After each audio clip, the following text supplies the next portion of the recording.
Hi guys, for those of you who don't know me, I'm Ella. I'm the new club captain for Warwick Mixed next season. Each year we usually run a kind of rules and tactics session to help beginners and anyone who wants to play in the matches. We thought that maybe putting this in a kind of video form would be really useful for you guys, so if you miss the sessions you can come back, or if you just want to brush up on your knowledge then yeah, please watch.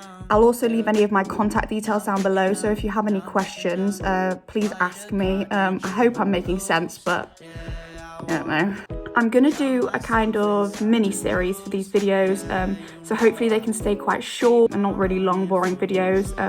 This first video is just gonna be on the really kind of basic rules and formation of how the matches work, what to expect when you're turning up for a game, and hopefully so you can kind of know what everyone's talking about.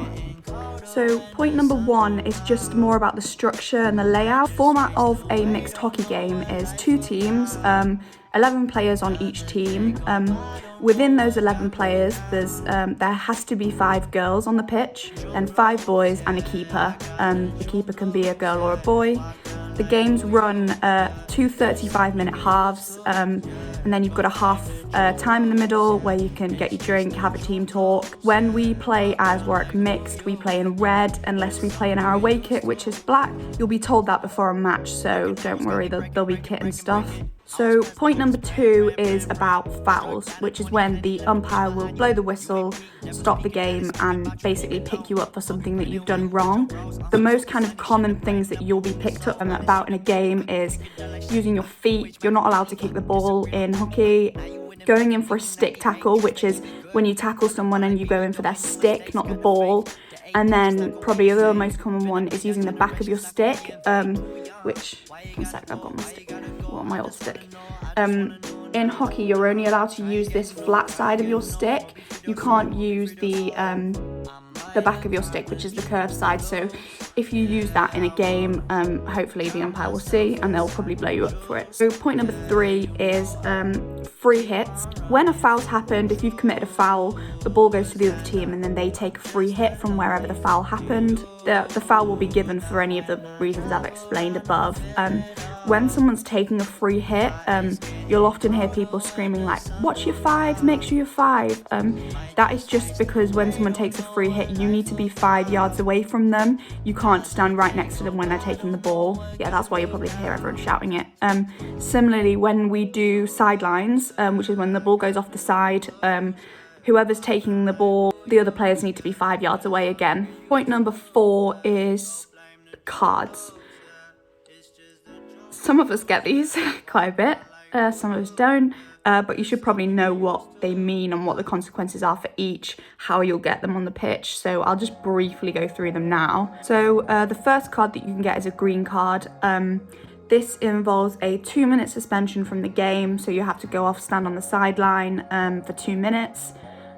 This is often given for just minor offences, so deliberately stick tackling someone, deliberately kicking the ball away. So the next card that you can get is a yellow card. This is a 5-minute suspension from the game.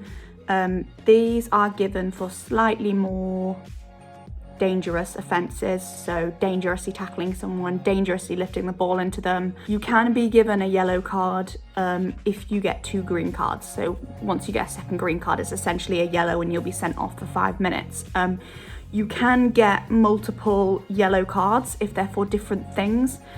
So say you got a yellow card for dangerously tackling someone and then you got a yellow card for lifting the ball into somebody. These would be cast as 2 different yellow cards, and you just go off at 2 different times, but the time will increase with your second yellow card. You can also be given a yellow card if you do something that your team has been warned about and you blatantly ignore it. And then the last card that you can get is a red card. This means that you are suspended from the game. You have to leave the pitch and you have to leave the surrounding area for the game. These are rarely given in mixed games or any of the games we play anyway, but that's like really serious offences. And then the last thing I want to explain is short corners and long corners. These seem a bit confusing when you see all these people walking into places and they know exactly where they're meant to be, but once they're explained, I think they make a bit more sense. So I'm going to try and go through them now. So short corners are given to an attacking team if they are fouled against in the D. This can be any of the fouls we've talked about earlier, so a defender kicking the ball, a defender stick tackling, or using the back of their stick, for example. But once a short corner is given by the umpire, there will be 4 defenders allowed in the goal, along with the goalkeeper. Whilst the attackers are outside the D, one attacker will start with the ball on the back line, the baseline, and will pass the ball to one of the attackers at the top of the D. From there, the attackers will do their usual routine, so passing it around or striking the ball. They're kind of trying to get a goal, basically, and the aim of the defenders is to stop them getting a goal. A couple of key rules with short corners are that the attackers must receive the ball outside of the D, and the defenders must not leave the goal until the first attacker has played that first pass. And also the players who are on the defending team who aren't in the goal have to stay behind the halfway line until the first passer passes the ball.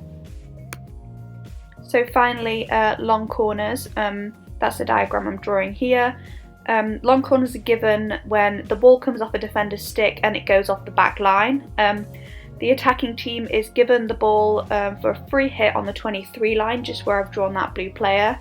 The ball must be taken in line with where the ball went off at the back line. That's what that dash line means.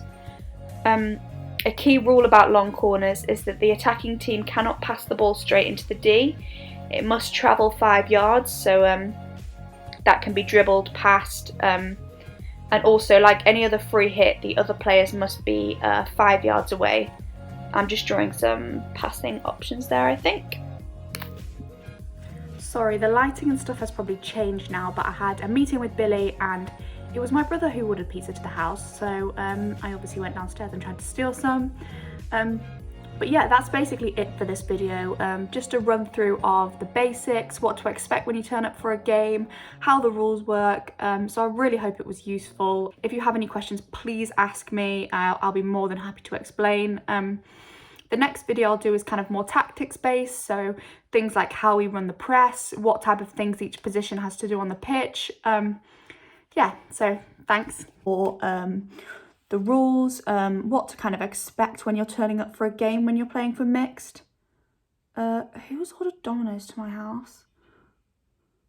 How exciting.